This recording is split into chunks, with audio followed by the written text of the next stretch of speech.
আসসালামু আলাইকুম। ভাত খাইয়েছে না খাওয়ার নাই আপনার? কই খাওয়াইছে? গলার আওয়াজ নাই।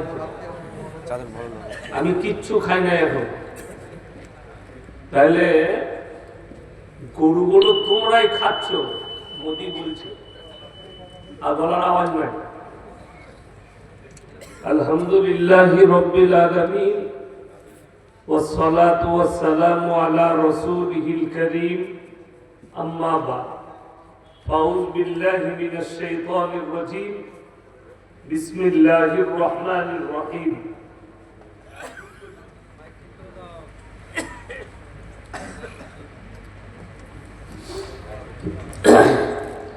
يا أيها المزمل قم الليل إلا قليلا نصفه أو انقص منه قليلا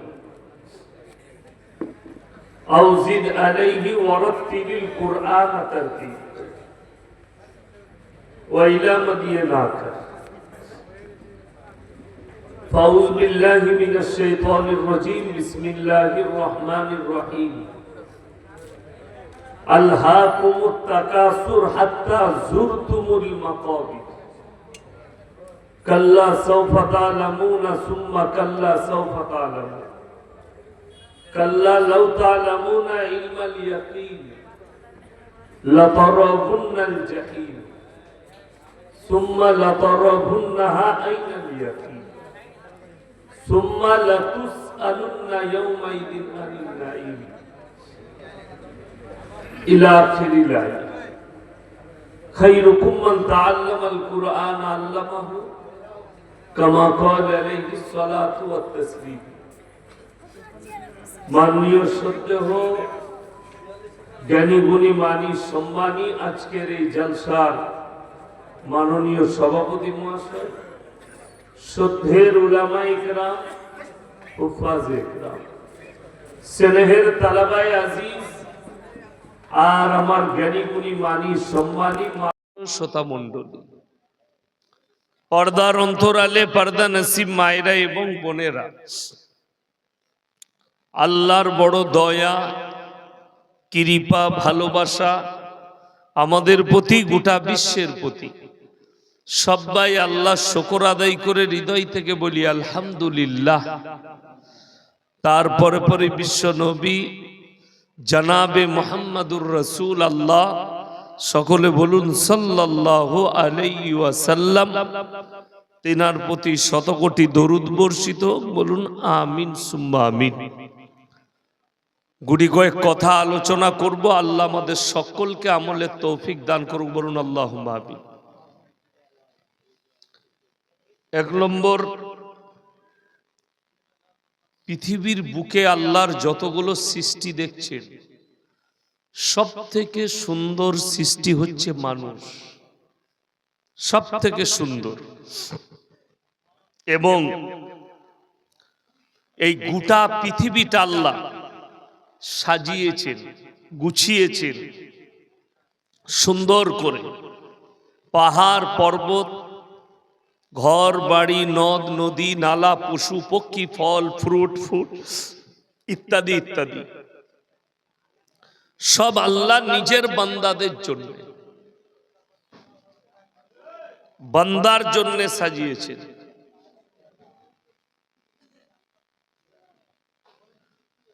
কোরআনে আছে সূরা কাহাফের একবারই প্রথম পৃষ্ঠায়, ইন্না জাআলনা মা আলাল আরদি যিনাতাল লাহা লিনাবলুয়াহুম আইয়ুকুম আহসানু আমালা। এই পৃথিবীটা আমি আল্লাহ সুসজ্জিত করেছি, সাজিয়েছি শুধুমাত্র আমার বান্দাদের জন্য। আল্লাহ বান্দার কাছ থেকে কি চেয়েছেন? একটা জিনিস চেয়েছেন, সেটা হচ্ছে নেক আমাল, ভালো কর্ম, ভালো কাজটা আল্লাহ চেয়েছেন। কোরআনে অপর জায়গায় আছে মান আমিলা সালিহান ফালিনাফসি ওয়া মান আসা ফাআলাইহা। যে বা যাহারা ভালো কাজ করবে আল্লাহ তাদেরকে পুরস্কৃত করবেন, যে বা যাহারা খারাপ কাজ করবে আল্লাহ তাদেরকে তিরস্কৃত করবেন। তিরস্কার মানে অসম্মান। এই কি হয়েছে, কি তোদের কি হয়েছে? তাড়াতাড়ি সর রে এখান থেকে। শুধু শুধু ঝামেলা শেষ না।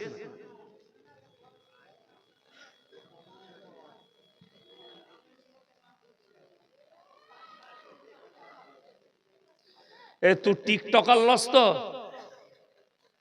এই টিকটক ভিডিও করে না তুই বাবা? আপনাদের গ্রামের ছেলে, আপনারা জানবেন। টিকটক করলে আমার জলসা ছাড়ি না, লোকে গাল দিবে আমাকে। হ্যাঁ, অনেকজন ড্যান্সও করে, জলসাও ছাড়ে, আমি দেখছিলাম। আমি নাম করব না, মুর্শিদাবাদই আছে অনেক মা। তারা আবার বক্তা দিকে গাল দেয়, দাঁতগুলো লাল গুটকা খেয়ে। কি বললেন? তারা আবার মৌলবি দিকে গাল দেয়। টিকটকার গানও করে, ড্যান্সও করে, আবার হুজুর দিকে গাল দেয়, মানে আমাদের উপরে ফতোয়া জারি করে। তো এরকম অনেকজন আছে। যাই, কোরআনে আছে মান আমিলা সালিহান ফালিনাফসি ওয়া মান আসা ফাআলাইহা। যে বা যাহারা ভালো কাজ করবে আল্লাহ তাদেরকে পুরস্কৃত করবেন। যে বা যাহারা খারাপ কাজ করবে আল্লাহ তাদেরকে তিরস্কৃত করবেন। তিরস্কার মানে অসম্মান। তাহলে আপনার জীবনের উদ্দেশ্য যেটা মুসলমান হওয়ার পরে, সেটা হচ্ছে আমাকে ভালো কাজ করতে হবে। ভালো। এখন সবাই হাত তুলে বলুন তো, আমরা আল্লাহকে বিশ্বাস করি ইনশাআল্লাহ? কই দেখি, জোরে বলুন ইনশাআল্লাহ। হ্যাঁ, আল্লাহকে যদি বিশ্বাস করেন, আল্লাহর সব হুকুম মানতে হবে না? হবে না? হবে। আল্লাহ যেগুলো নিষেধ করেছেন করা যাবে? করা যাবে। আল্লাহর কসম খেয়ে বলছি, শুধু মানুষই দুনিয়া ছেড়ে চলে যাচ্ছে এটা নয়। আপনার মনে হচ্ছে মানুষ মারা যায়, আমরা মারা যাই না? যাই না। পৃথিবীর একটা মানুষও বলতে পারবে না কে কতক্ষণ আর কতদিন, কত ঘন্টা, কত সেকেন্ড আমরা বেঁচে থাকব। যতগুলো মানুষ এখন বসে আছেন, বেঁচে আছেন পৃথিবীতে, আমরা কেউ নিজের ইচ্ছায় বেঁচে নেই। সব আমরা আল্লাহর দয়ায় আর আল্লাহর ইচ্ছায় আল্লাহ আমাদেরকে বাঁচিয়ে রেখেছে। ওই জন্য কোরআনে মানুষের জন্য একটা দারুণ দামি শব্দ আছে, ইন্নাল ইনসানা খুলিকা হালুয়া। আমি মানুষকে অসহায় আর দুর্বল করেছি, একটা মানুষও সবল নয়। আমাদের জীবনে তিনটে অংশ করেছেন আল্লাহ, তিনটে অংশ। একটা আল্লাহর নিজের, একটা পোকামাকড়ের, আর একটা আপনার আমার। যতগুলো মুর্শিদাবাদ ডিস্ট্রিক্টের ডাক্তার আছেন, এখানে যদি কোনো ডাক্তার বাবু থাকেন, কিংবা পৃথিবীর যত ডাক্তার আছে, সব ডাক্তারগুলোকে এক কাছে করুন। আমাদের বোম্বেতে খুব দামি দামি হসপিটাল আছে, লীলাবতী, কাকিলাবাইন, আম্বানির হসপিটাল।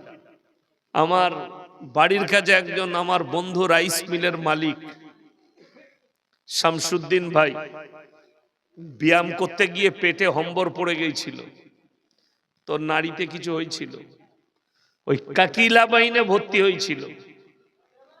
কত খরচ হয়েছে জানেন? 75 থেকে 80 লক্ষ টাকা। বলছে পার ডে 10 লাখ 15 লাখ করে ভর্তি হতো অ্যাকাউন্টে। মানে ডাক্তার হেভি, বুক ফাড়ছে, পেট ফাড়ছে, হাঁট ফাড়ছে, পিঠ ফাড়ছে, হাড় ফাড়ছে। ওই ডাক্তারগুলোকে, দামি দামি ডাক্তারগুলো যারা 10 লাখ 5 লাখ টাকা নেয় ফিস অপারেশন করতে, তাদেরকে এক কাছে করুন। আল্লাহর কসম খেয়ে বলছি, কিয়ামতের সকাল পর্যন্ত সময় রইল, কোন ডাক্তার বৈজ্ঞানিক কেউ যদি বলে দিতে পারে মানুষের মধ্যে আল্লাহর রূহটা কোথায় রেখেছে, আজ পর্যন্ত কেউ বলতে পেরেছে? কথা বলে না। কিয়ামতের সকাল পর্যন্ত পারবেন না। নবীজি সাল্লাল্লাহু আলাইহি ওয়াসাল্লাম আল্লাহকে প্রশ্ন করেছেন, ওয়ায়াসালুনাকা আনির রূহ, ওগো আল্লাহ রূহটা কি? আমার আল্লাহ উত্তর দিয়েছেন, কুলির রূহ মিন আমরি, রূহ হচ্ছে আমার আল্লাহর হুকুম। যতগুলো জানদার পৃথিবীতে আছে সকলের রূহ, সকলে বলুন কার কবজায়? আল্লাহর কবজায়, আমার কবজায় আছে। ওই জন্যে মানুষ শক্তিশালী নয়, মানুষ দুর্বল। কেউ নিজেকে শক্তিশালী ভাববেন না। টাকা, সম্পদ, বল, গাড়ি বাড়ি, লাঠির বল, চেয়ারের বল, দলের বল, পার্টির বল যারা দেখাচ্ছেন, তোমাদের কিচ্ছু নাই, দুর্বল। যদি বলেন কেমন করে, বর্তমানে পৃথিবীর দুটো প্রেসিডেন্ট সব থেকে সুরক্ষায় থাকে। একটা হচ্ছে আমেরিকার প্রেসিডেন্ট ডোনাল্ড ট্রাম্প, আর একজন হচ্ছে রাশিয়ার প্রেসিডেন্ট ভ্লাদিমির পুতিন। এই আমেরিকার প্রেসিডেন্ট যে গাড়িটাই চাপে, ফোর হুইলার, চার চাকাটাই, সেটার দাম প্রায় 1000 কোটি। কত বললাম?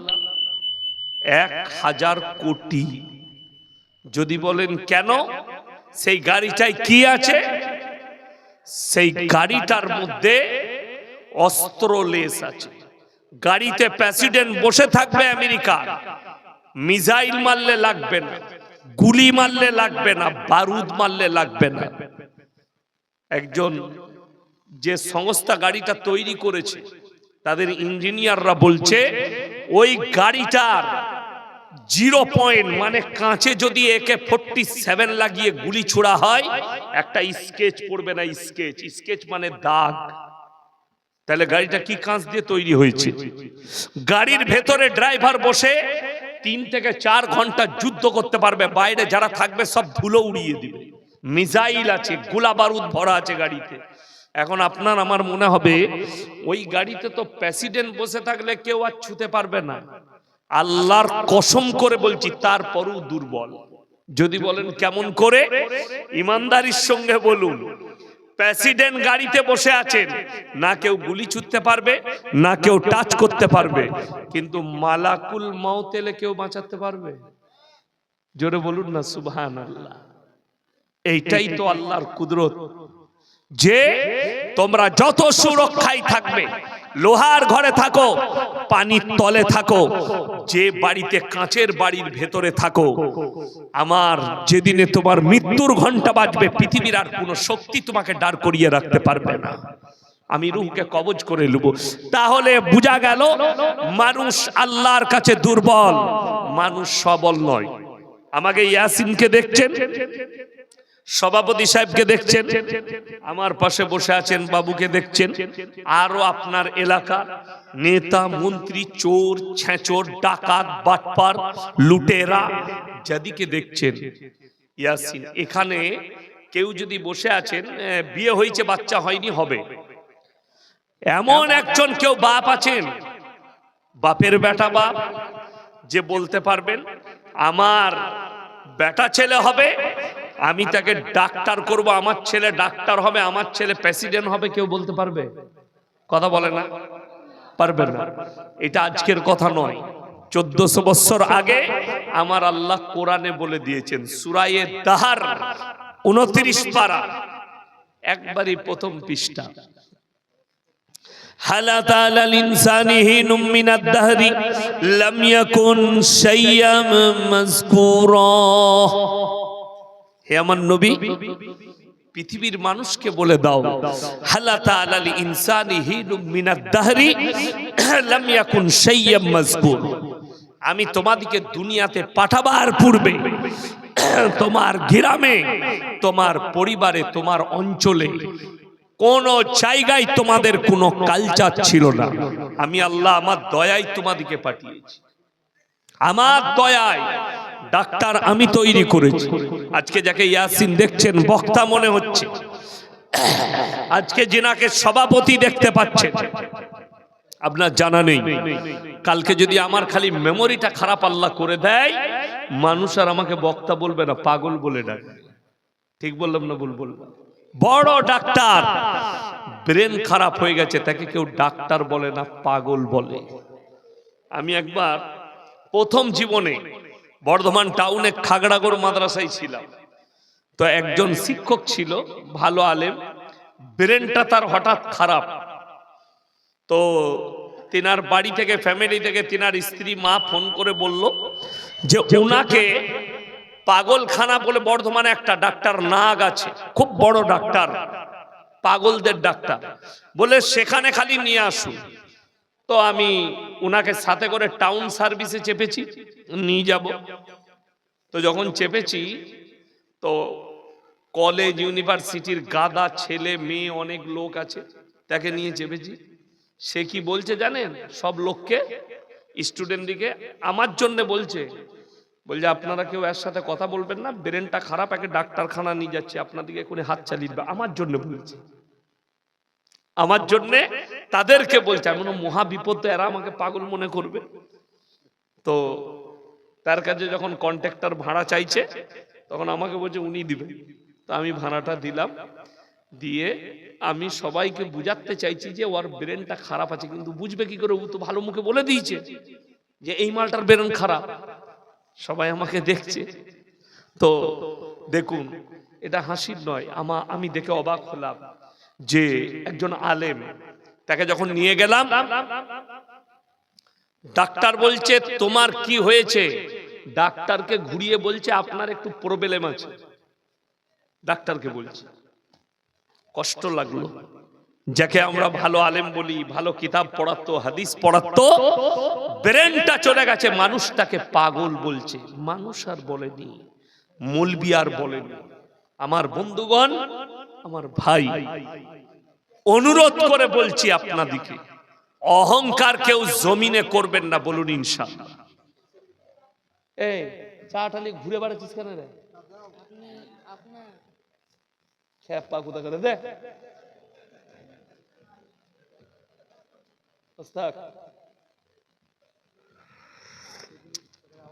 হ্যাঁ ঠিক আছে, বিয়াদবি মাফ করবেন, খালি গলাটা ভিজুচ্ছি, তারপরে আপনাদিকে দেখছি। যাই হোক, যেটা বলছিলাম, অহংকার কেউ করব না, বলুন ইনশাআল্লাহ। আর যখন ওয়াদা করেছেন, আল্লাহকে বিশ্বাস করি। আমি কিন্তু এখনো বক্তব্য শুরু করি নাই। আপনাদের কি মনে হয় যে বায়ান শুরু করে দিয়েছি? না না, আমি আল্লাহকে চিনাচ্ছি, আল্লাহকে। মানুষের যোগ্যতা কি? আল্লাহকে। এরপরে শোনাবো, মানুষ নিজেকে যেটা মনে করে সেটা নয়। জ্ঞানী, বুদ্ধিমান, শক্তিশালী, এটা কিন্তু মানুষ নয়। পৃথিবীর যতগুলো জ্ঞানী আছে, কেউ নিজের প্রশংসা করার যোগ্যতা রাখে না, সেওয়ায়ে আল্লাহ ছাড়া। আল্লাহ সৃষ্টিদের অহংকার করার জায়গা নাই, প্রশংসা করার। আপনি একটা হাদিস বার করে দেখিয়ে দেন যেখানে নবীজি বলেছেন আমি শ্রেষ্ঠ। একটা হাদিস নেই। কিন্তু আমার আল্লাহ নিজে নবীর প্রশংসা করেছেন, জোরে বলুন সুবহানাল্লাহ। আপনি কেমন মানুষ, আপনার পাড়ার লোক বলবে যে না, আমাদের পাড়ায় ডাক্তার বাবু আছেন, খুব ভদ্র মানুষ, ভালো ডাক্তার, ইমানদার ডাক্তার। এটা পাড়ার লোক বলবে, দেশের লোক বলবে, আপনার সমাজের লোক বলবে। আপনার কেউ যদি নিজে বলে আমার মতো ডাক্তার নাই, জানবেন ওই ডাক্তারটা মূর্খ। কেউ যদি বলে আমার মতো মৌলবি দেশে নাই, ওই মৌলবিটা মূর্খ। কেন? নিজের প্রশংসা করার যোগ্যতা কেউ রাখে না, একমাত্র আল্লাহ ছাড়া। মানুষের যোগ্যতা কি? আপনাকে যে সৃষ্টি করেছে, আপনি যদি মনে করেন, আমরা মনে করি আমরা নামাজ পড়ছি বিরাট দয়া, আল্লাহর ইবাদত করছি, যদি আল্লাহ কোন মানুষকে কিয়ামত পর্যন্ত হায়াত দেয়, কোন ব্যক্তি কিয়ামতের সকাল পর্যন্ত হায়াত দেয়, আর সেই ব্যক্তি যদি মনে করে আমি আল্লাহর শুকর আদায় করে শেষ করব, একটা নিয়ামতের আল্লাহর কসম পারবেন না।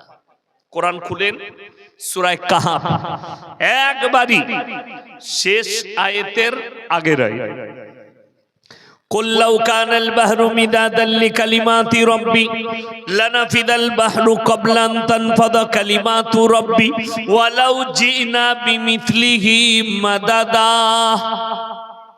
হে আমার নবী, পৃথিবীর মানুষকে বলে দাও, যতগুলো সমুদ্র আছে সব পানিগুলো যদি আমি কালি করে দিই, আর গোটা পৃথিবীর মানুষ তারা যদি আল্লাহর প্রশংসা লিখতে শুরু করে, সব পানি শেষ হয়ে যাবে। আবার আমি অতটাই দেব, সেটাও শেষ হবে। আমার আল্লাহর প্রশংসা লিখে পৃথিবীর মানুষ শেষ করতে পারবে না। জোরে বলুন সুবহানাল্লাহ। এইখানে একটা কথা বলি, কোরআন সত্য না মিথ্যা? সত্য। সেদিনে আমি একজনের বয়ান শুনছিলাম, উত্তরপ্রদেশে বাড়ি, 15 তাল্লা টুপি পরে আছে, 6 তাল্লা পাগড়ি। কি বুঝলেন? জানি না কোন ধাঁচের মৌলবি, তবে তিনি বক্তব্য দিচ্ছেন पूरे दुनिया के जितने भी दरख्त हैं सारे दरख्त को काटकर अगर कलम बना दिया जाए और दुनिया में जितना दरिया है सारे पानियों को अगर सियाही बना दिया जाए, सियाही माने होच्छे काली, बना दिया जाए, और दुनिया के लोग बड़ा पीर अब्दुल कादिर जिलानी के अगर तारीफ लिखता जाए तो सब खत्म हो जाएगा, लेकिन तारीफ लिखकर खत्म नहीं कर पाएगा। जोरे बोलूं नाउज बिल्लाह। জানেন এই ভাষাটা কোরআন বিরোধী, আল্লাহ বিরোধী, রাসূল বিরোধী। আল্লাহ নবী জানাবে, আমারটা বাজেনি নিচে। আমার বন্ধুগণ, আমার ভাই, আমার আল্লাহ রব্বুল আলামিন নবীজির জন্য এরকম একটা প্রশংসা, যে তার নামেও এরকম প্রশংসা করো, ঈমান চলে যাবে, ঈমান ধ্বংস হয়ে যাবে। যেহেতু এটা কোরআন আর হাদিস নয়, ইসরাইলি হাদিস, ইসরাইলি রিওয়ায়াত, এটা কোনো রিওয়ায়াতই নয়। চলুন, এই যে আল্লাহ আপনার সৃষ্টিকর্তা, জানেন রূহটা সকলে বলুন কার হাতে? আল্লাহর হাতে। শরীর আপনাকে আল্লাহ যেটা দিয়েছে এটা পোকামাকড়ে, আপনি আমি মরে গেলে কবরে দিলে কে খায়? পোকামাকড়ে। এই শরীরটা পোকামাকড়ের। তাহলে রইল আপনার কি? আপনার আমার জীবনে যেটা সব থেকে গুরুত্বপূর্ণ সেটা হচ্ছে নেক আমলটা, আমলটা, কর্মটা। সবাই কর্ম ভালো করব ইনশাআল্লাহ। হ্যাঁ, এরপরে আমি বক্তব্য শুরু করছি। রাগ করবেন না, যার গায়ে লাগবে সে উঠে পালিয়ে গিয়ে ঘুমাবে। আমি কারো মায়ে বোয়ানো লোক নই, আপনার গায়ে লাগতে পারে। আচ্ছা বলুন তো, যদি বলি চুরি করা হারাম, চোরের গায়ে লাগবে না মুমিনের গায়ে? চোরের গায়ে। তাহলে আমার কি দোষ? চোর উঠে পালিয়ে যাবে যদি সে বরদাস্ত করতে না পারে। আমি কিন্তু বলবো, এক নম্বর হচ্ছে এই থানাটা ইসলামপুর থানা, তো ইসলামপুর থানা অনেক বড় থানা। এই ইসলামপুর থানায় এতগুলো মুসলমান আছে, আপনার এলাকার এতগুলো মুমিন ভাই আপনারা বসেছেন, ইমানদারির সঙ্গে বলুন তো, ইসলামী শরীয়তে সুদ খাওয়া হালাল না হারাম? জোরে বলুন হারাম। তাহলে আশা করি আপনাদের ইসলামপুর থানায় একটাও মুসলমান সুদ খায় না।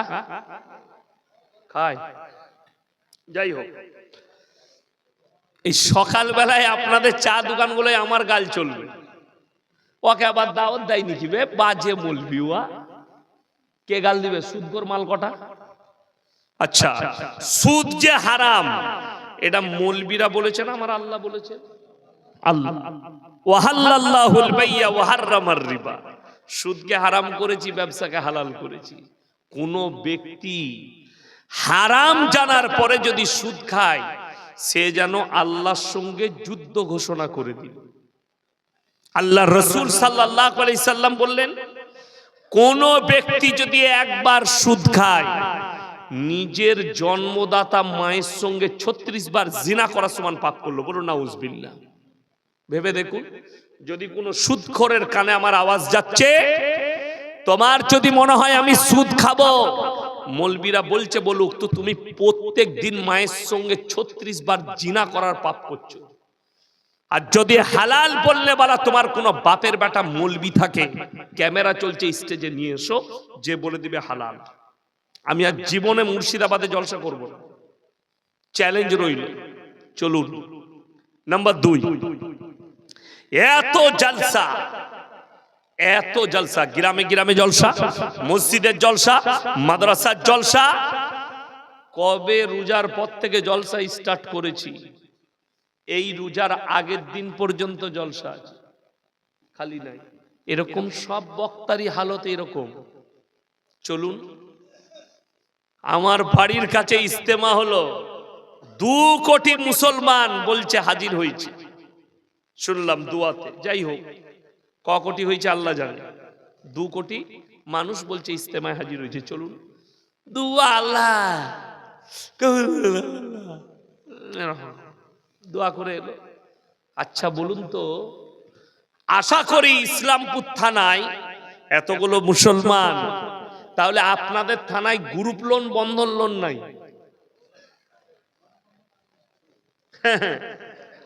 জমি বন্ধক নাই?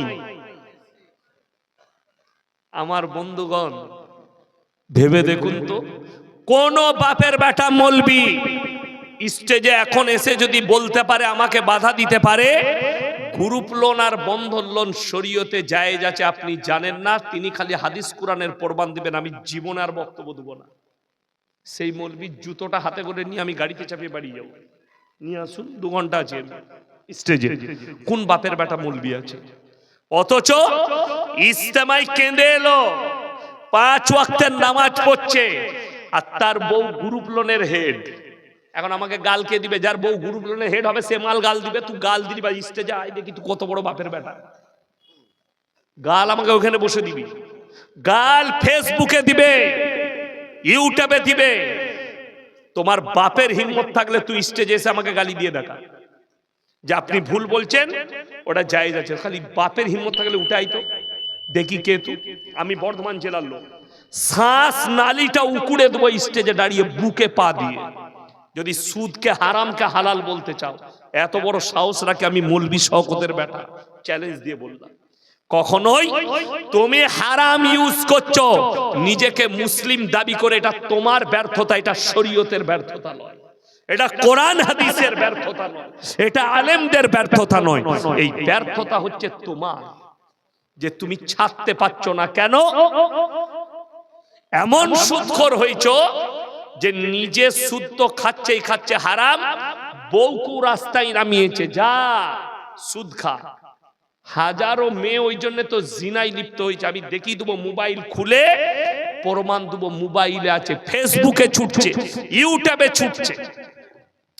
বন্ধন লোন নিয়েছে, শোধ করতে পারে না, প্রতি সপ্তাহে ব্যাংকের লোক আসে বাড়িতে, আর তার বইয়ের হাতে ডিম সিদ্ধ আর চা খেয়ে যায়, আর এই লুকিয়ে পড়ে। 6 মাস পর তার বউটাই নিয়ে পালিয়েছে। এটা আমি গল্প বলি না, জেলার নাম করব না, রেকর্ডিং হচ্ছে, তারা লজ্জা পাবে। জেলার নাম করে দিলে, থানার নাম করে দিলে লজ্জা পেয়ে যাবে। আপনি খোঁজ নিয়ে দেখুন, মোবাইল আছে, ফেসবুকে আছে। কেন শুনেলেন? নবীজি বলেছেন, দাইয়ুস কোনদিন জান্নাতে প্রবেশ করবে না। দাইয়ুস সেই ব্যক্তি, যে ব্যক্তি নিজের পরিবারকে না নামাজের দাওয়াত দেয়, না তাকে পর্দায় রাখে, না তাকে হালাল রাস্তায় নিয়ে যায়, তার বিবির উপরে উদাসীন, বিটির উপরে উদাসীন, তার পরিবারের উপরে উদাসীন, আমার মেয়ে যা করছে ঠিক করছে, বউ যা করছে ঠিক করছে, এই ব্যক্তি ফাঁস কাতারের নামাজি হলেও জাহান্নামে যাবে। দাইয়ুস, এটা লিখেলেন। আমার বন্ধুগণ, আমার ভাই, আপনি মনে করছেন আপনি নামাজ পড়েন, আপনার বিবি জিনা করবে, আল্লাহ ছেড়ে দিবে আপনাকে? আপনি দাওয়াত দিবেন না। আমি কেন বলছি? বুকে হাত রেখে বলছি, যদি হিম্মত থাকে, আমার বর্ধমানে যদি কেউ ব্যবসা করে থাকেন, বর্ধমান টাউনে হিন্দু মুসলিম এমন কেউ নেই আমাকে চিনে না। মোবাইলে সবাই দেখে, সবাই দেখে মোবাইলে। আমি একবার রমজান মাসে মিষ্টি কিনতে গেছি, সব থেকে বড় দোকান রাধা বল্লভ মিষ্টান্ন ভান্ডার।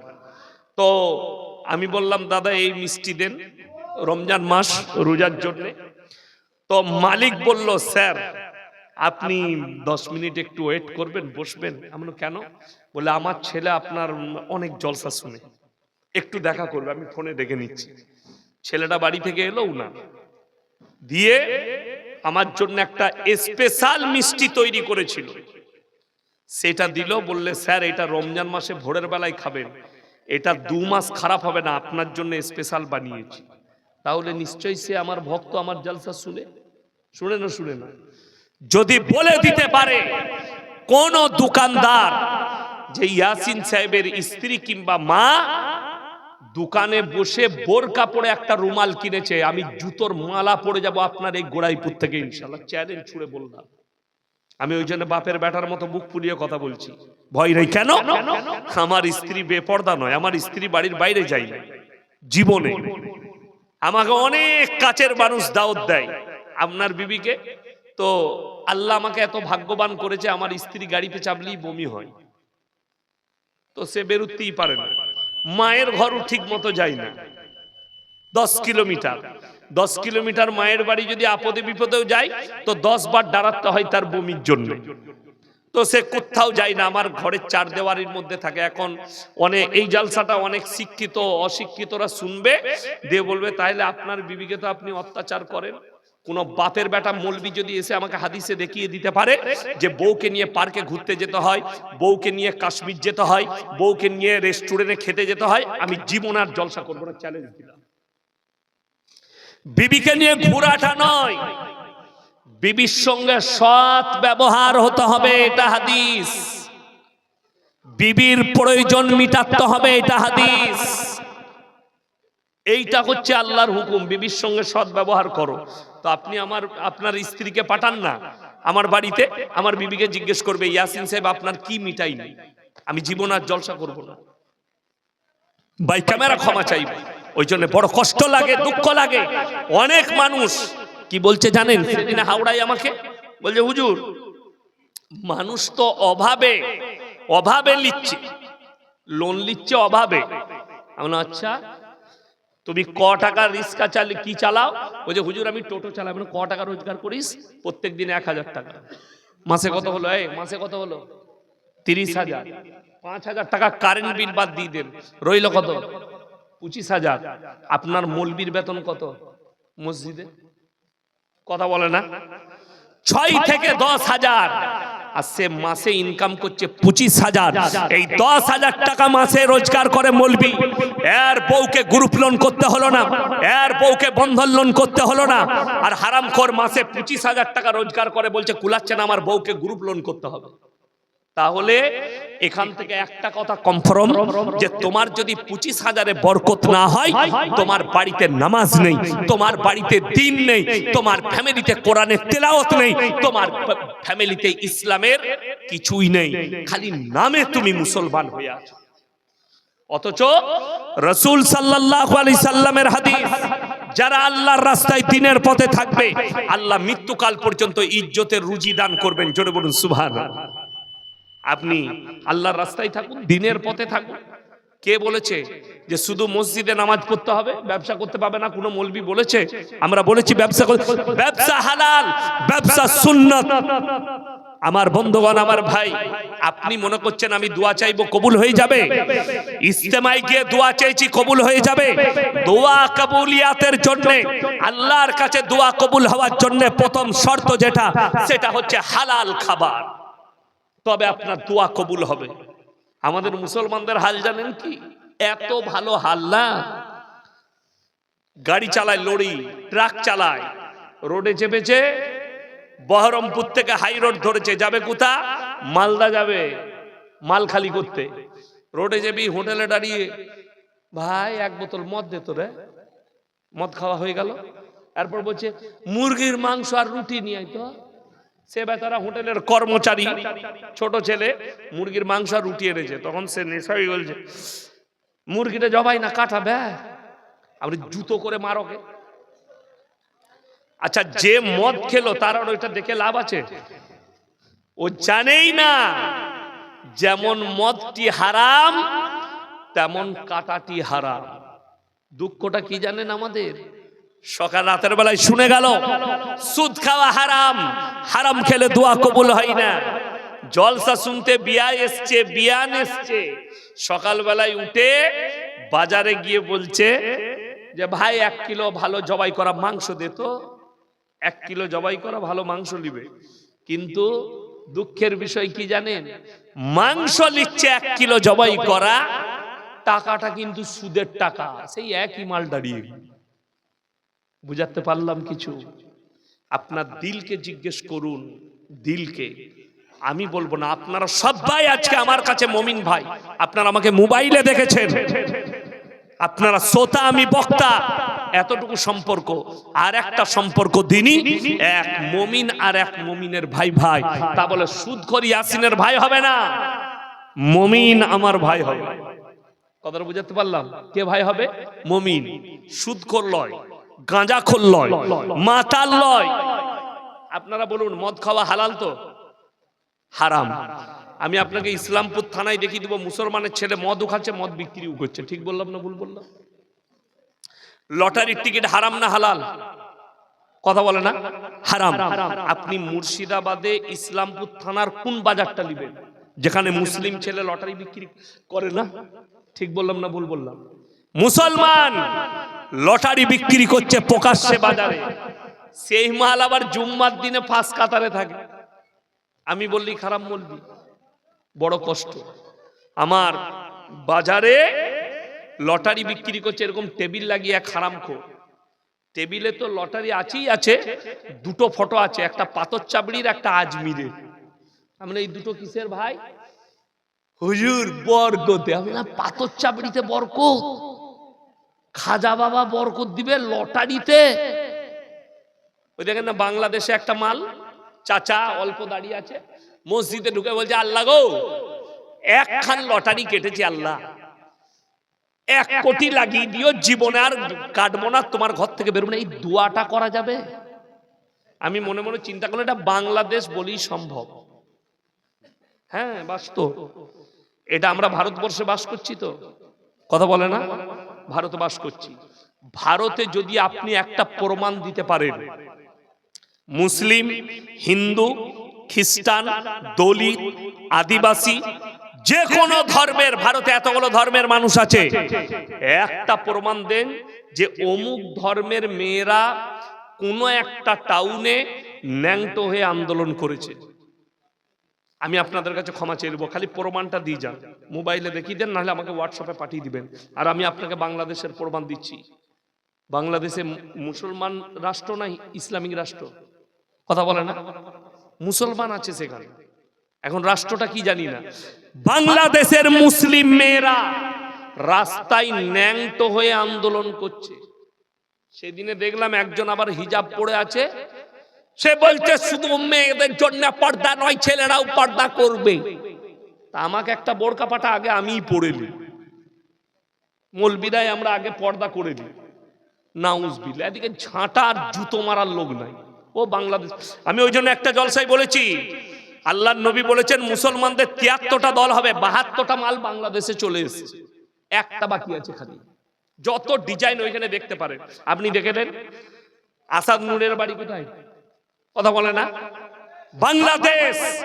তসলিমা নাসরিনের বাড়ি কোথায়? বাংলাদেশ। যত নাস্তিক গুলো জন্ম বাংলাদেশে। আর একটা দেখলাম মাথায় টুপি পরা মৌলবি নাস্তিক হয়েছে এখন নতুন, তার নামটা আমার মনে পড়ছে না। এক হারামের আওলাদ, সে নিজেকে মৌলবি বলছে, নাস্তিক হয়েছে, নবীজিকে, মা আয়েশাকে গালি দিচ্ছে। যাই হোক, এ বাংলাদেশ বলি সম্ভব, হিন্দুস্তানের লয়। একটা বীরভূম জেলা একটা ঘটনা ঘটেছিল, মুসলিমদের ছেলে এই নাস্তিক দিকে ফলো করছে, গালি দিয়েছে ফেসবুকে, ইউটিউবে, তার নামে কেস ঠুকে দিয়েছে ইমাম সংগঠন, বিভিন্ন লোক। সে যোগাযোগ করে ঠিক আমার সাথে যোগাযোগ করেছে, হুজুর একটু আপনি বলে দিলে ওই মৌলবি কটাকে ওরা কেসটা তুলে নেবে, তার জিন্দেগি বরবাদ হয়ে যাবে।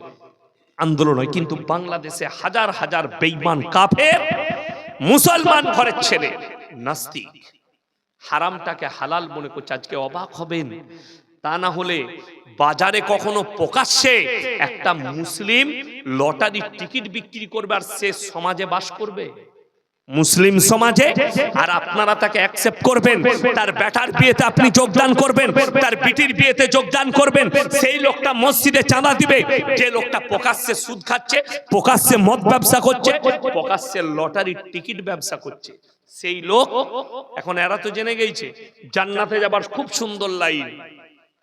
এই গুটকা খদ্দের আছে জেলেবি হুজুরদের মিলাদ, ওরা মিলাদ পড়িয়ে যত পাপ করুক জান্নাতে ঢুকিয়ে দিবে। আর আমরা লাইন বার করেছি মাদ্রাসা মসজিদের জলসা হয়, কোনো অসুবিধা নাই। হুজুর এখন বললেন বাবা যদি তোমরা আল্লাহর ঘরে খরচ করো আল্লাহ তোমাদেরকে জান্নাত দেবে।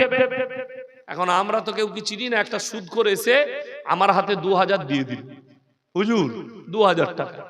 আমি যখন দোয়া করছি আর বান্দারে কোথায় ছিল আর ছিল কিনা কিনা 2000 দিল, দিয়ে জান্নাতে ভরে দিল। সে দেখলে এত ভালো জান্নাত তো আর কোথাও নাই, এই তো মৌলবি সাহেব আমাকে জান্নাতে ভরে দিলে। ও আর ইয়াসিনের কথা শুনে ও সুদ জীবনে ছাড়বে না।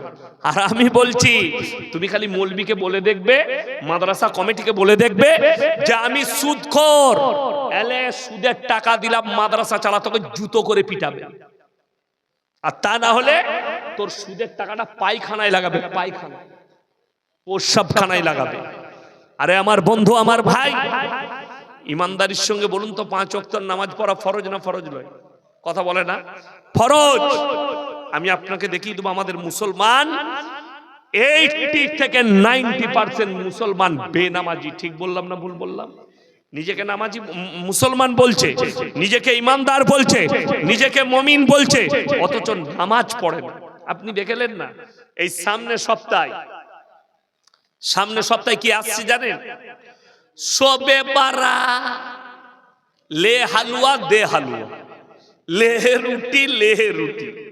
আমি আপনাদের মুর্শিদাবাদের এক গুটকাখোর মুক্তির বায়ান শুনতে শুনতে আসছিলাম গাড়িতে। সে বলছে নবীজি সাল্লাল্লাহু আলাইহি সাল্লাম হালুয়া খেয়েছেন, আমাদের জন্য বলছে এদের পেটে হালুয়া হজম হবে না। ওরে গুটকাখোর, হালুয়া খাওয়া হারাম আমাদের কোনো মৌলবি বলেনি। বলেছে হারাম লয় তো? রোজ খাও, কে মানা করেছে? তোমার পছন্দ হলে রোজ পিঠে খাও, রোজ রুটি খাও, কিন্তু শবে বরাতি হালুয়া রুটি করতে হবে, এর থেকে বড় কাঁচা বিদআত আর কিছু নেই। এ কোরআন হাদিসের বাইরে। সারা জিন্দেগি নামাজ পড়ে না, এই শবে বরাতে হাওড়া, হুগলি, মুর্শিদাবাদ, নদিয়া, বর্ধমান সারা রাত গুটকাখোরগুলো ঘুরে বেড়ায়। যুবকগুলো বাইক নিয়ে যদি হাওড়ায় দেখেন শবে বরাতের রাত্রে, কেউ কেটিএম আর কেউ অ্যাপাচি আর কেউ 220 উড়িয়ে নিয়ে বেড়াচ্ছে আর যাচ্ছে গুটকা দেখ।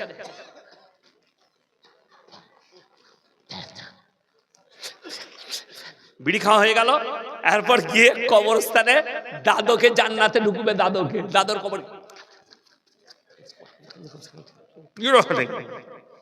আর গুটকাখোর হুজুর বলছে জান্নাতে ঢুকে গেল। অবাক হবেন। আরে বায়ান করছে আপনাদের একজন মূর্খ মুফতি মুর্শিদাবাদের, বলছে শবে বরাতের রাতে নাকি ওর দাদু আছে, ওই কবর থেকে উঠে আসে, ওই জন্যই তো লাইটিং করে। আচ্ছা বলুন, আমাদের দেশে অমুসলিম ভাইরা দেওয়ালি পালন করে না? করে না? দেওয়ালিতে লাইটিং করে না? ওটা ওনাদের ধর্মের আদর্শ, অবশ্যই করবে, খুব ভালো। কিন্তু আমি অবাক হয়ে যাই, আমাদের দেশের মুসলমানরা, এই চাওয়ালা চলে না, আমি ওনার চাটা খাবো, বেশ ভালো করে দাও তো, ঝাটকা মেরে। ক টাকা লাগবে বলো? না পয়সা নিতে হবে? আল্লাহ তোমার ব্যবসায় বরকত দে। দেখুন হালাল ব্যবসা করে খাচ্ছে, মুখে দাড়ি, আহা, এইসব মানুষ জান্নাতে যাবে। মুখে দাড়ি, নামাজ পড়া, দিনের উপরে টিকে থাকা, চা ইনার কাছে কিনে খান, এইসব মানুষের কাছে। কি বলেন? আমি কালকের জলসায় বলেছি মুর্শিদাবাদে অনেক চায়ের দোকান আছে, চায়ের সাথে সাথে একটা করে পুড়িয়া দিচ্ছে। পুড়িয়া মানে জানেন?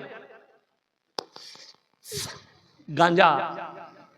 হ্যাঁ, আমরা মৌলবীরা খুঁজে পাবো না। চায়ের দোকানে খাচ্ছি, বলে মৌলবী সাহেব এসছে, দাঁড়া চেয়ারটা মুছে দিই। ভালো করে মুছে দিয়ে দিলে আমাদেরকে, যে স্পেশাল চা বানাচ্ছে আমাদের জন্য। আরো দুজন এলো, ভাই এ দুখান চা দিস তো, আর দুটো দিয়ে দিস। আমরা দুজনে মাসওয়ারা করছি, দুটো আবার কি ওই দুটো? আমরা তো বুঝি না। ওই দুটোটাই হচ্ছে দুটো পুড়িয়া গাঁজার টান। ও হারাম করে চায়ের দোকানের সাথে গাঁজাও বিক্রি করছে, যা বুঝে কর। মৌলবীরা কি করে খুঁজে পাবে? যেমন সুদটাকে অনেকজন ইংরেজিতে বলে ইন্টারেস্ট, আমরা বুঝতে পারবো না কেন? বলে এরা মৌলবীরা ইংরেজি জানে না। আল্লাহ বুঝে না? বুঝে না? কথা বলে না? আল্লাহ বুঝে। শুনেন মানুষ কত মূর্খ হয়।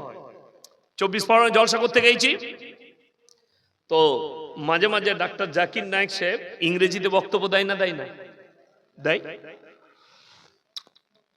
অনেক ভালো ভালো আলেম ইংরেজিতে কথা বলে।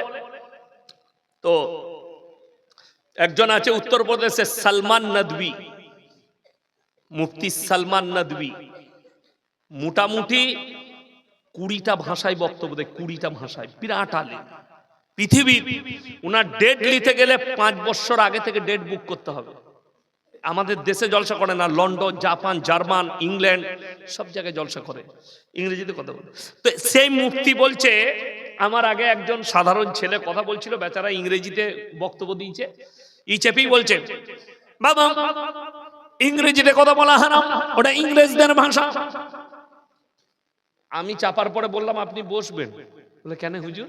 আমি বললাম ইংল্যান্ডে যারা থাকে, ইংল্যান্ডের যে মুসলমান আছে তারা কি ভাষায় কথা বলবে তুমি আমাকে বুঝিয়ে দাও। ইংল্যান্ডে মুসলমান আছে না? নাই আছে। তারা কি ভাষায় বলবে? ইংরেজিতে বলবে। তো ভাষাটা আল্লাহর কাছে ফ্যাক্ট নয়। আল্লাহর কাছে ফ্যাক্ট হচ্ছে আকীদা, বিশ্বাস, ঈমান।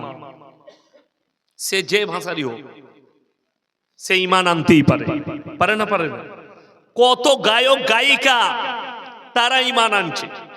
তো আমি যেটা বলছিলাম, আমার বন্ধুগণ, আমার ভাই, অনুরোধ করে বলছি, হাওড়া জেলায় দেখিয়ে দেবো সারা রাত ছুটে বেড়াচ্ছে, ফজরের আজান যখন হচ্ছে আর নামাজ পড়ে না। আমি আমার 5-6 বছর আগে এক আত্মীয়র বাড়িতে গেছি শবে বরাতের দিনে, তো আমাকে প্লেটে নাস্তা দিয়েছে। তো করছি, তাদের পাড়ার দুটো বুড়ি মেয়ে, যে বুড়ি, আর সব থেকে বড় মুফতি কারা? মা খালারাই বড় মুফতি, ও বিরাট ফতোয়া। আমাকে এসে বলছে, বাবা ইয়াসিন রোজা রাখো নাই বা? আমি বললাম না। আমি তোমরা রেখেছো? হ্যাঁ বাবা, শবে বরাতের রোজা আমরা ছাড়ি না। মানে রমজান মাসে বলছে বাবা 15টার বেশি পারি না। মানে তুমি কেলানি খাবে আর আমি জান্নাতে যাবো। আমি রমজান মাসের রোজা ছাড়ি না, আর তুমি রমজান মাসে ছেড়ে দাও, শবে বরাতে ছাড়ো না। শুনে রেখে দেন, আলেম বসে আছেন সভাপতি সাহেব, নফল ইবাদতের জন্য তাকিদ দেওয়াটাও যাবে না। কারুর বিবি যদি বলে আমি নফল রোজা রাখবো, স্বামীর কাছে অনুমতি দিতে হবে। স্বামী যদি বলে কালকে রেখো না, পরশু রাখবে। আমাদের দেশের মেয়েরা এত বড় মুখ, বাবা তোমার কথা শুনবো আমি? ও গুটকাখোর হুজুরের কথা শুনবে, মোবাইলে শুনেছে রোজা রাখলে জান্নাতে চলে যাবে।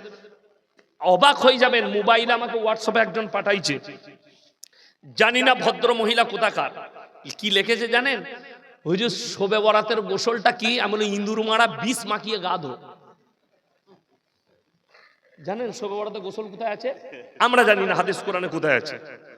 আমি বললাম, লিখে দিলাম, মা আমি জিলাপি হুজুর লয় মা, জিলাপি হুজুরকে জিজ্ঞেস করো, সেই জিলাপিও দিয়ে দিবে, তোমাকে গোসলের দোয়াটাও বলে দিবে। অবাক হয়ে যাবেন। এই শবে বরাতের রাতে গুটকাখোর তাদের মসজিদে ইমামদের পর্দা পড়ে যায় জিলাপি হুজুরদের। বদনা করে পানি নিয়ে যায় মেয়েরা, হুজুর পরে দেন শোবে বরাতের গোসল। বেশ, শোবে বরাতের গোসল আবার কি? আমরা তো জীবনে জানি না। গোসল ফরজ হলে গোসল করতে হবে, ফরজ গোসল। ফরজ গোসল জানেন না? জানেন না? হ্যাঁ, কিন্তু শোবে বরাতের গোসল আছে আলাদা, কেউ জানে না। শুধু তাই নয়, 3 দিন আগে থেকে বোম ফাটাচ্ছে, দাঁড়াম ফাটাম, গ্রামে মনে হচ্ছে যুদ্ধ চলছে। এখন দাদি পয়সা দিয়ে দিয়েছে পুতাকে লাতিকে বোম ফাটা গায়। বলছে কেন? বলে তোর দাদু কবরে ঘুমিয়ে গেলে জেগে যাবে। ঝামেলা শেষ নাই। এই বায়ান কালকে ছাড়লে আমাকে এত গাল দিবে। তো আমি জানি, কিন্তু হক কথা শুনেলেন। শবে বরাত বলে হাদিসে কোনো শব্দ নেই, নিসফে শাবান আছে হাদিসে যে শব্দ এসেছে, এবং যতগুলো নিসফে শাবানের হাদিস আছে সব জয়ীফ হাদিস। আলেম বসে আছে, যদি বলেন আমি মোবাইলটা খুলে হাদিস নম্বরগুলো বলে দিচ্ছি এক্ষুনি, কোন কোন হাদিসে এসছে এবং নম্বরগুলো বলে বাড়িতে দেখে নেবেন, ওগুলো জয়ীফ হাদিস। আমার বন্ধুগণ, আমার ভাই, 100 রাকাত নামাজ পড়ছে শবে বরাতের রাতে। খালা এমনি নামাজ পড়ে না, শবে বরাতের রাতে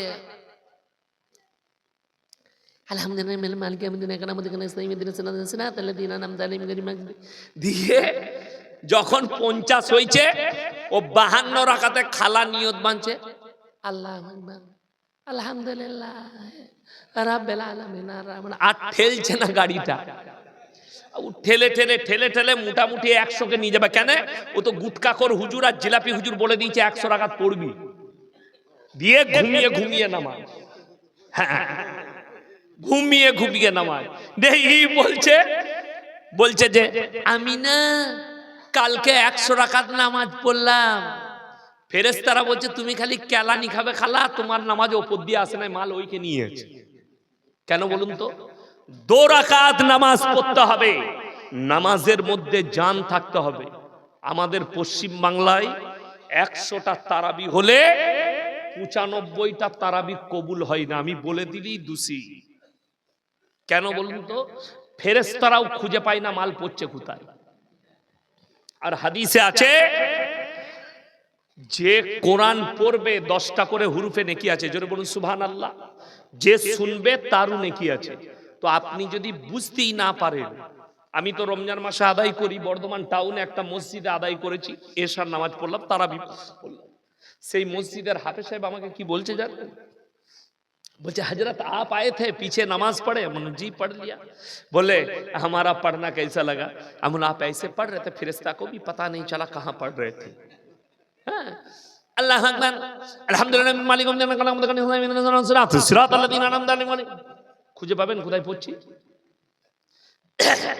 আমি নিজে যখন বোম্বে গুজরাটে তারাবি পড়াতাম, আলহামদুলিল্লাহি রাব্বিল আলামিন আর রহমানির রহিম মালিকি ইয়াউমিদ্দিন ইয়াকা না'বুদু ওয়া ইয়াকা নাস্তাঈন ইহদিনাস সিরাতাল মুস্তাকিম সিরাতাল লাযীনা আন'আমতা আলাইহিম গায়রিল মাগযুবি আলাইহিম ওয়ালাদ-দাল্লিন। বুঝতে পারছেন? সূরা ফাতিহা পড়লাম, কিন্তু ও হযরত পড়ছে, ফেরেশতারাও খুঁজে পাবে না কোথায় পড়ছে। যদি বলেন কোরআনের দলিল দেন, কোরআন আছে কাদ আফলাহাল মুমিনুন, যারা মুমিন হবে তাদের সবথেকে বড় 1 নম্বর আখলাক আল্লাযীনা হুম ফি সালাতিহিম খাশিউন, তারা যখন নামাজ পড়বে খুশু খুজুর সঙ্গে ধীর স্থিরতার সঙ্গে নামাজ আদায় করবে। ধীর স্থির নামাজের মধ্যে ধীর স্থিরতা। আর আমাদের মা বোনরা যা নামাজ পড়ে তো আল্লাহই জানে, ও আমি বলবো না, সারা বছর কোরআন পড়ে না, দিয়ে রমজান মাসে খালা কোরআন পড়বে। ও আর দিক দিশে খুঁজে পাচ্ছে না কি পড়বো।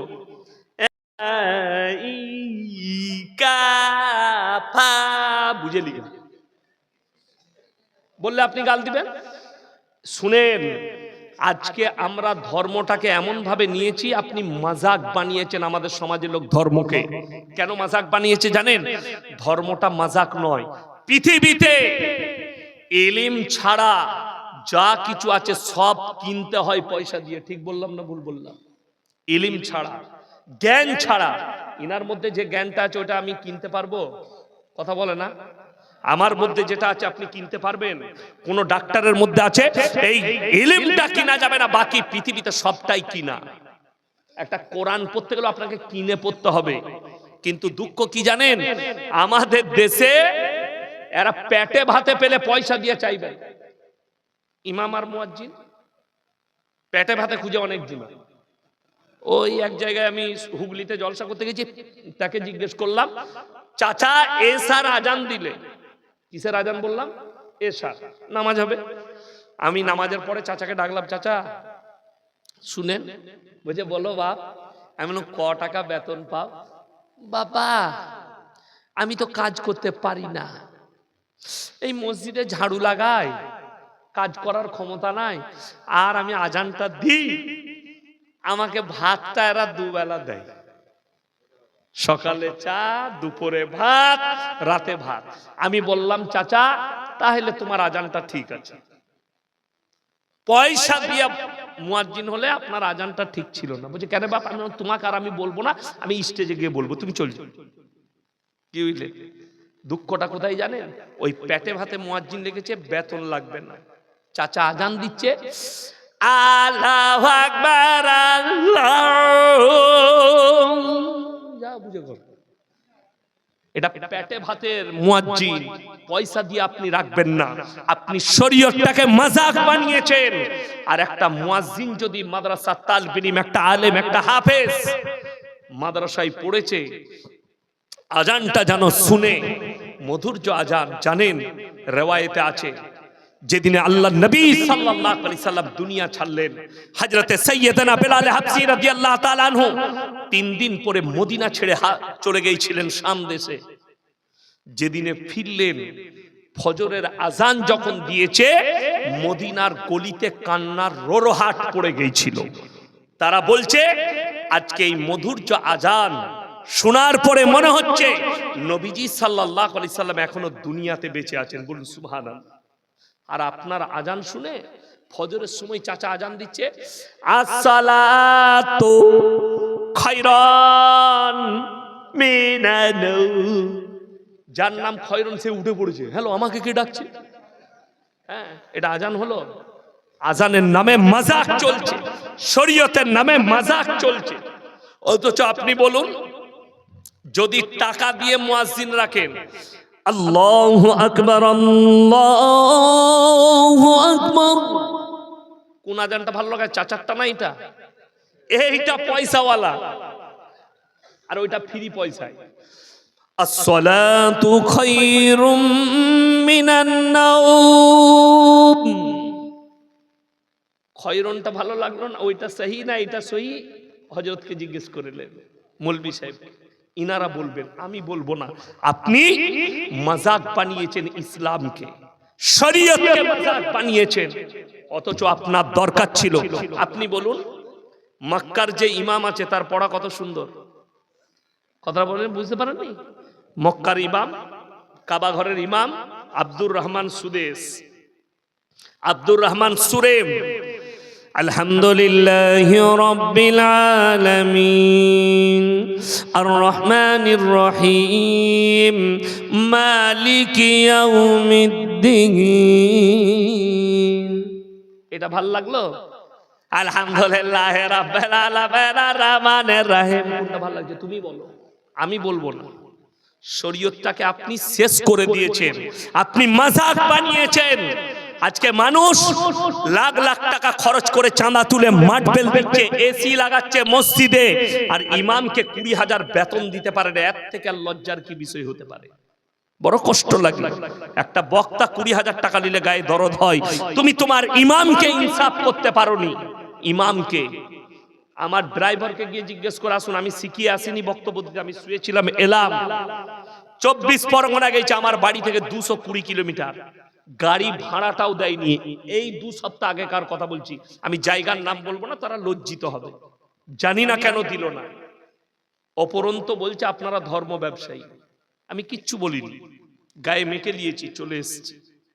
তারপরে আরো যাদের জলসা আছে আমি বললাম টাকাটি ভরো, তারপরে গল্পটি করো, নাহলে আমি যাবো। বলে কেন? আমি তোমার পাশের লোককে জিজ্ঞেস করলাম, আমরা তো ধর্ম ব্যবসায়ী বলেছি। সে নিজের মসজিদের ইমামকে ইনসাফ করতে পারে না, মাদ্রাসা শিক্ষককে ইনসাফ করতে পারে না, মৌলবীকে কি ইনসাফ করবে? কি করে বলবো? বড় বড় আলেম, সৈয়দ আলেম, আপনি যান মক্কা, মদিনা, জড্ডা, লেবানন দেশগুলোতে গেলে বুঝতে পারবেন। আজকে জানেন মুসলমান পদদলিতা কেন? আমরা নিজেদের আমলের কারণে। বেঈমান কাফেররা তাদের অস্ত্র ব্যবহার করে তারা কামিয়াবি লাভ করেছে, আর আমরা নাকাম হয়ে গেছি।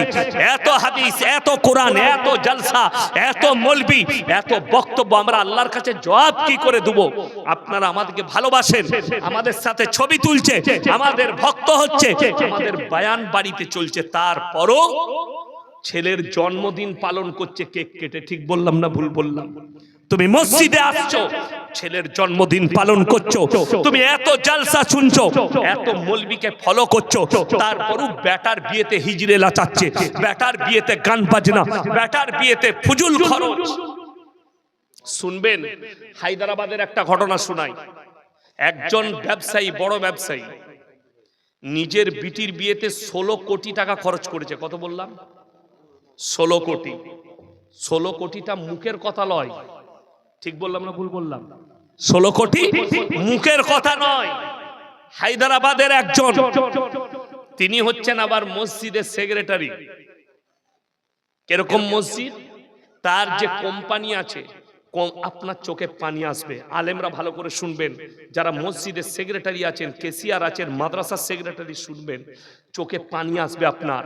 তার মসজিদের ইমাম, সে কোম্পানির ভেতরে একটা মসজিদ করে রেখেছে।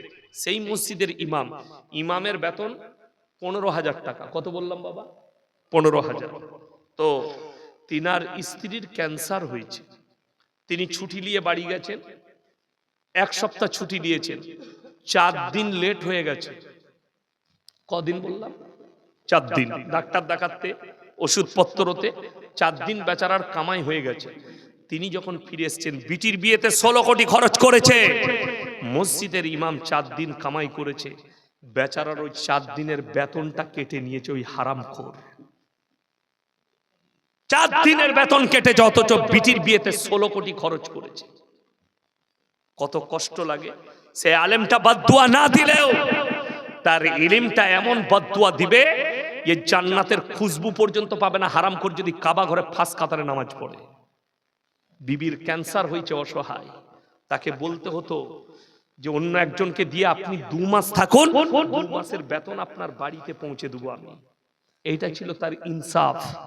আপনি মনে করেন না আল্লাহ আপনাকে টাকা দিয়েছে, আপনি ফুজুল খরচ করবেন? কোরআনে আছে, ইন্নাল মুবাদদিরিনা কানু ইখওয়ানাশ শায়াতিন ওয়া কানাশ শাইতানু লিরাব্বিহি কাফুরা।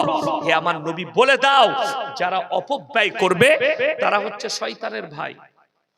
অপব্যয় মানে জানেন?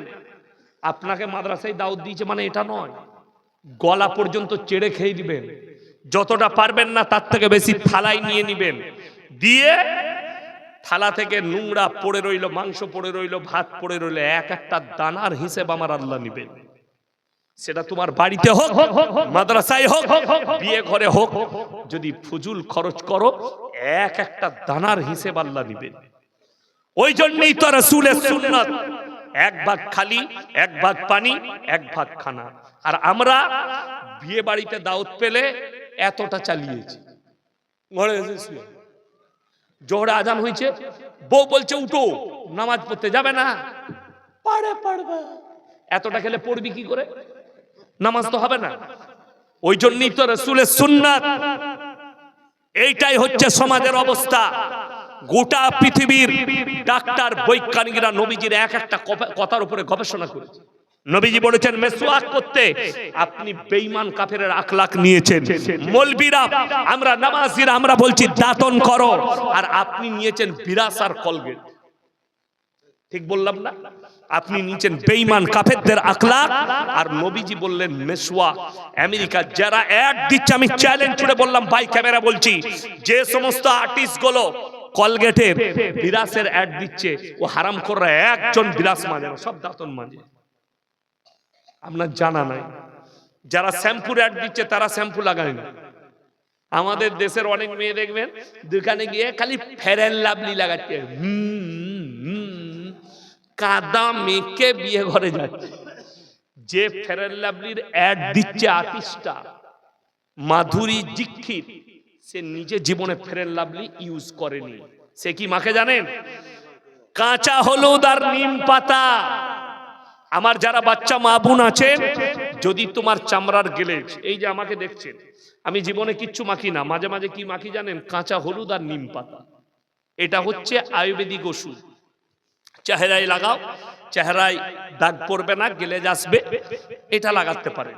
আমার বন্ধুগণ, আমার ভাই, আপনি বেঈমান কাফেরের আখলাক নিয়েছেন। দেখুন টেবিল চেয়ারে আগে আগে নিচেই বসে খেয়েছি না খাইনি আমরা? আমার মনে পড়ে, আমার পশ্চিম বাংলার সব থেকে প্রথম রাইস মিলের মালিক হচ্ছে আমার গ্রামের মানুষ হাজি জব্বর মন্ডল সাহেব। গোটা পশ্চিম বাংলার আগে, এখন ওনাদের 4খানা রাইস মিল।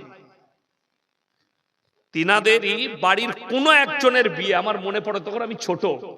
বড় লোক, কত বড় লোক, নিচেই খড় বিছিয়ে উপরে তিরপল দিয়ে নিচেই বসে খেয়েছি।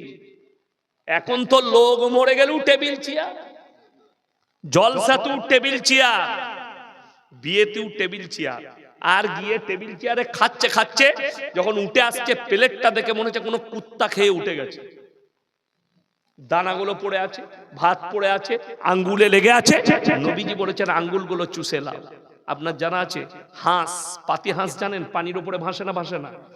তার লেজের ভেতরে এমন একটা তেল আছে যেটা মুখে করে নিয়ে গোটা শরীরে মাখায়, যার কারণে তার পালকগুলো ভিজে না। বৈজ্ঞানিকরা বলছেন, নবীজি যে বললেন তোমরা আঙ্গুলগুলো চুষে নেবে, এই নখের ওপরে এমন একটা তেল জাতীয় জিনিস আছে, আঙ্গুলটা চুষলে পেটের মধ্যে যাওয়ার পরে হজম শক্তিকে বৃদ্ধি করে। জোরে বলুন সুবহানাল্লাহ। নবীজি বলেছেন আঙ্গুলগুলো চুষে নিবে। কেন?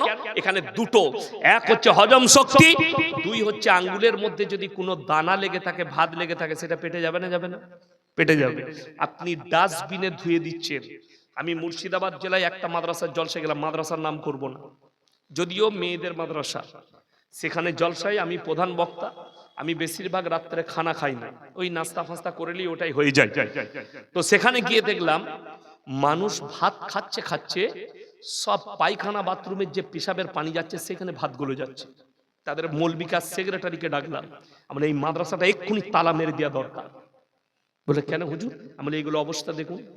কেন? এটা কিসের জন্যে? একটা দানা ফজুল খরচ করা যাবে না। আপনার জানা নেই মাদ্রাসা সেক্রেটারি হেড মোল্লাকেও আল্লাহ দায়ী করবে।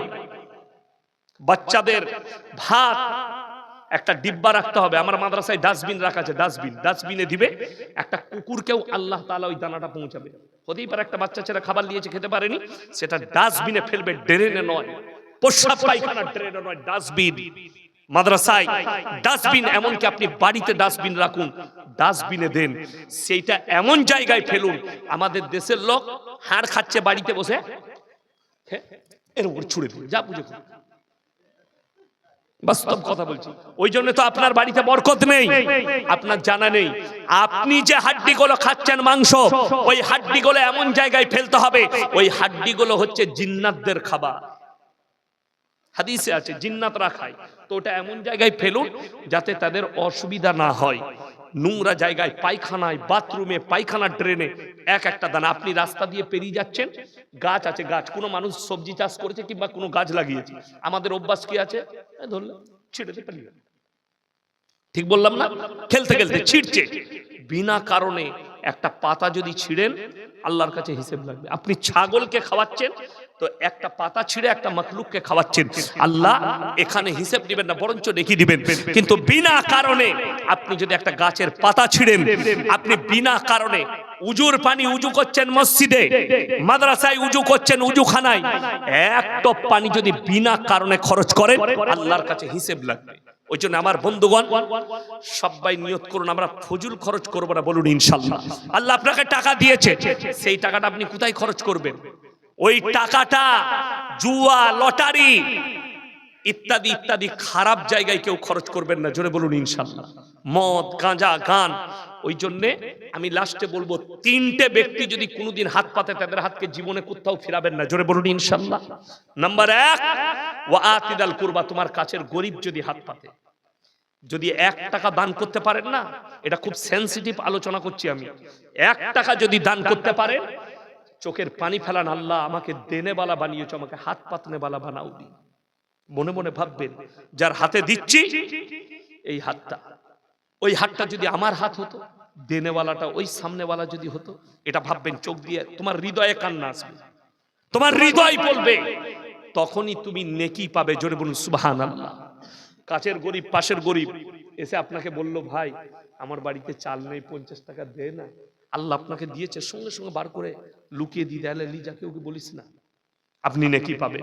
কাছের গরিব হাত পেতেছে, ওয়াল ইয়াতামা ওয়াল মাসাকিন, এতিম আর মিসকিন যদি হাত পাতে তার হাতকে ফিরিও না, ওয়াবনাস সাবিলি ওয়ালা তুবাত্তির তাবদীরা, আর মুসাফির যদি হাত পাতে তাদের হাতকে ফিরিও না। আমার ভাই, এই তিনজন যদি দোয়া করে আল্লাহ কবুল করে নেয়। আজকের জলসায় সব থেকে বড় মুসাফির কে? কথা বলে না? আমি। লাস্টে নিয়ত করুন তো, রমজানের 30টা রোজা কে কে রাখবেন? হাত তুলেন, সবাই বলুন ইনশাআল্লাহ। একটা আপনার বাড়িতে 10 বছরের বাচ্চা আছে, তাকেও রোজা রাখা করান, ছাড়বেন না। আমার বন্ধুগণ, আমার ভাই, কোরআন শুনেন, নফল রোজা গুলি মারুন, আপনি রাখতেও পারেন, না রাখতে পারেন, আমি কিছু বলতে যাব। আপনি ধরলেন, আপনি বললেন কালকে নফল রোজা রাখবো, আপনি নেকি পাবেন, রাখুন। কিন্তু ফরজ রোজা জেনে বুঝে কেউ যদি ছেড়ে দেয়, কঠিন গুনাহ। নামাজ জেনে বুঝে ছাড়া যাবে না। আমাদের অভ্যাস কত খারাপ জানেন? যারা বেনামাজি আছেন তারা শুনবেন, গ্রামে মাইয়াত হয়েছে, জোহরের পরে জানাজা হবে, মসজিদে 5 ওয়াক্তের নামাজিরা নামাজ পড়ছে, ই হযরত উজু করে দাঁড়িয়ে আছে, এই খালি জানাজা পড়বে। ঠিক বললাম না? সেই দিনে মাথাটা ঠুকে লাও। আপনি বলছেন আমি কিচ্ছু জানি না, ইমামের দেখে দেখে মাথাটা ঠুকে লাও, আল্লাহ যদি কবুল করে লাই তুমি সব শিখে যাবে। কমপক্ষে সেই দিনে জানাজার নামাজে আপনি মনে মনে ভাবুন তো, আমি যার জানাজা পড়তে এসেছি, এটা যদি আমার জানাজা হতো, ভেবেছেন কোনোদিন?